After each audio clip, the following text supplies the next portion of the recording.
വിശുദ്ധ ഡൊമിനിക് സ്പെയിനിലെ കാസിൽ എന്ന പ്രഗംഭ കുടുംബത്തിൽ ജനിച്ചു. അമ്മ മകൻ ഭക്തിമുറകളും പ്രായശ്ചിത്തങ്ങളും അഭ്യസിപ്പിച്ചു. 1208 പ്രോവിൽ എന്ന സ്ഥലത്ത് ദേവമാതൃക ദേവാലയത്തിൽ അദ്ദേഹം പ്രാർത്ഥിച്ചുകൊണ്ടിരിക്കുന്ന നേരത്ത് ദേവമാതാവ് വന്ന് പ്രത്യക്ഷപ്പെടുകയും ജപമാല നൽകി പ്രാർത്ഥിക്കാൻ ആവശ്യപ്പെടുകയും ചെയ്തു.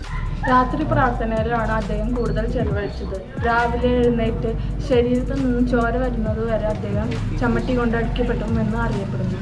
അക്കാലത്ത് പറ്റിയ ഉത്തമ വിദ്യാഭ്യാസമാണ് ഡൊമിനിക്കിന് ലഭിച്ചത്. തൻ്റെ 21ാമത്തെ വയസ്സിൽ തൻ്റെ നാട്ടിലൊരു പഞ്ഞമുണ്ടായപ്പോൾ സ്വന്തം പുസ്തകങ്ങളെല്ലാം കൂടി വിറ്റ് അവർ ദരിദ്രരെ സഹായിച്ചു. തൻ്റെ 25ാമത്തെ വയസ്സിൽ ഓസ്മ എന്ന പ്രദേശത്തിൽ കനാറസിൻ്റെ സുപ്പീരിയറായി. പിന്നീട് ഫ്രാൻസിൽ തൻ്റെ ബിഷപ്പിൻ്റെ കൂടെ യാത്ര ചെയ്തു.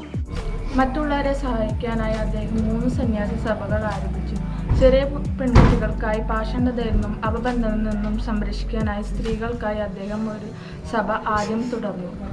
അക്കാലത്ത് ഭക്തരായ ചിലർ കൂടി അദ്ദേഹത്തിനോടുകൂടി പ്രവർത്തിക്കാൻ ആരംഭിച്ചു. പിന്നീട് അവർ ഫയർ ഫീച്ചേഴ്സ് എന്ന പേരിൽ മറ്റൊരു സഭയും കൂടി ആരംഭിച്ചു. കുടുംബജീവിതം നയിക്കുന്ന പുരുഷന്മാർക്കും സ്ത്രീകൾക്കുമായി അദ്ദേഹം 3ാം സഭയും ആരംഭിച്ചു. പിന്നീട് ദൈവം ഈ പുതിയ സഭയെ ആശീർവദിച്ചു. പിന്നീട് അതിവേഗം ഫ്രാൻസ്, ഇറ്റലി, ഇംഗ്ലണ്ട് ഈ രാജ്യങ്ങളിൽ പടർന്നു.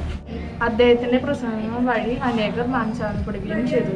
ക്ഷീണിതനായ അദ്ദേഹം 1221 ആഗസ്റ്റ് 6-ാം തീയതി ലോകത്തോട് വിട പറഞ്ഞു. വിശുദ്ധ ഡൊമിനിക് പറഞ്ഞു തന്ന ജപമാല ഭക്തി നമ്മുടെ ജീവിതത്തിൽ പകർത്താം.